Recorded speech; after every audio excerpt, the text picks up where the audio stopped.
Tonight's the night I get to see Fantastic Four.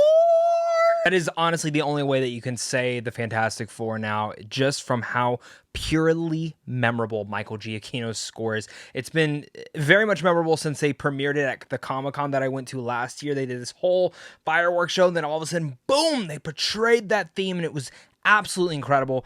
I got my lunchbox. I'm going to make some snacky snacks in there. I got this awesome Fantastic Four shirt. And to just say it preferently, as I've said, this is my most anticipated movie for this year. It is. And it wasn't my most anticipated until last year at Comic-Con, where they showed test footage for what they had shot. And that footage blew my mind. I remember vividly being there, excited for more for Cap and Thunderbolts, and being completely shocked at when they showed Fantastic Four and just going, holy crap, this is amazing. In every way, shape, and form, this is exactly what I could want. I am someone who grew up with the Fantastic Four, loved them, even saw the Tim Story movies, and for what they were at the time, I enjoyed them, but they are not the comics. They're not what I wanted. And what Matt Shakman seems to have cooked up here is truly something incredible. And tonight, I get to see that movie finally. I get to drive to the theater to a press screen to see another Fantastic Four film, which is wild too, because when I started this channel was the year that the remake came out with Miles Teller, and that movie sucked. I think the review is still on my channel.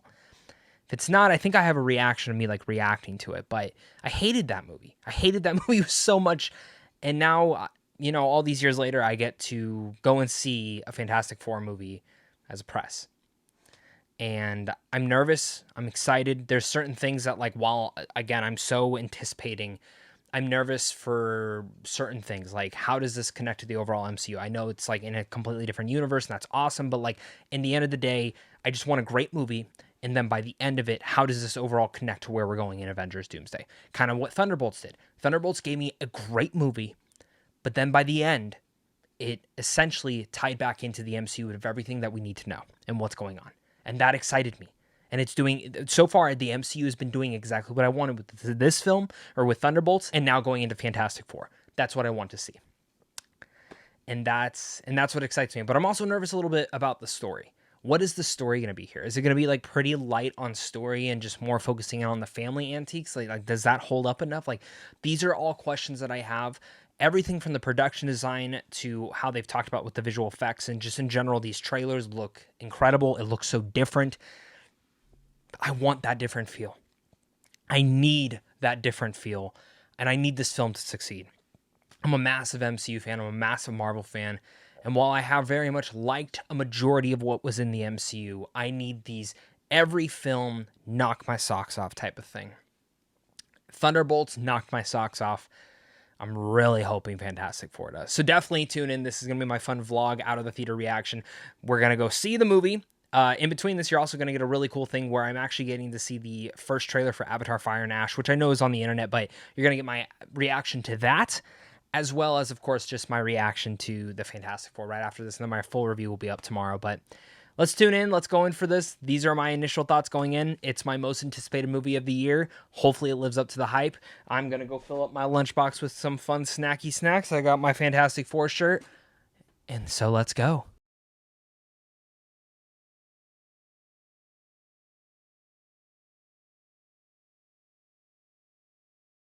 So I just got done watching the Avatar Fire and Ash trailer before Fantastic Four, and yeah, it's just that incredible. James Cameron's doing it again. I love the Avatar franchise. I feel like I'm one of those big defenders of it, and The Way of Water blew my mind. I saw that film 12 times in theaters. I'll definitely be going to see Fire and Ash as many times as possible. The visual flair is there, but what intrigued me the most was what it teases towards the story in terms of the new tribe and in terms of how they're expanding the water tribe that we saw in Way of Water. All the characters are back. New characters are there. The villain looks scary. I don't know. This is a great way to kick off before Fantastic Four, so I'm excited. Now let's go see Fantastic Four, guys. Herald my return from the Fantastic Four screening, and man, am I on a cloud nine right now, in a retro-futuristic 60s cloud nine, because the Fantastic Four, well, it lived up to the hype. As my most anticipated movie of this year, it hit all the moments, and it was different than what I expected, but in all the best ways. Let's share my out of the theater reaction that I posted on Twitter, because this is only my social media reaction. My full review comes out tomorrow, so let's get to that.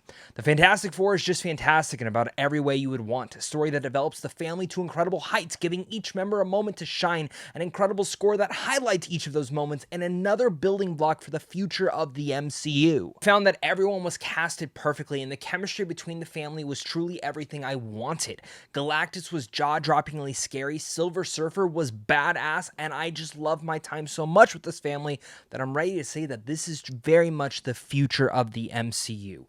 I cannot wait to see what they do with this family next. As a final point, as a new father, this film just hits on such a more immense level of emotion, which might be a big piece of my biasness towards this, and I can't imagine what mothers will be feeling after watching this film as well. This is such a breath of fresh air. I know we were saying that after Thunderbolts, and that was very much true as well, but this continues that trend of showing Matt Shakman as a director very much fine-tuning and showcasing what he does best, giving us that breath of fresh air in the MCU. Just as WandaVision was, the Fantastic Four is as well. There's a lot more I want to say, but I can't, because the review embargo is again tomorrow. This is just, again, my out of the theater reaction. I'll leave you with this tidbit. There are 2 post-credit scenes. The first one, very important. The second one, fun. Before I'll leave it at, guys, thank you so much again for watching this. Make sure to hit the like and subscribe button, comment down below your guys' thoughts. Again, look forward to my full review tomorrow, an MCU ranking later this week, a Fantastic Four ranking later this week, and plus tons of San Diego Comic-Con coverage. I cannot wait to get to you on all that. So, of course, until next time, stay classy.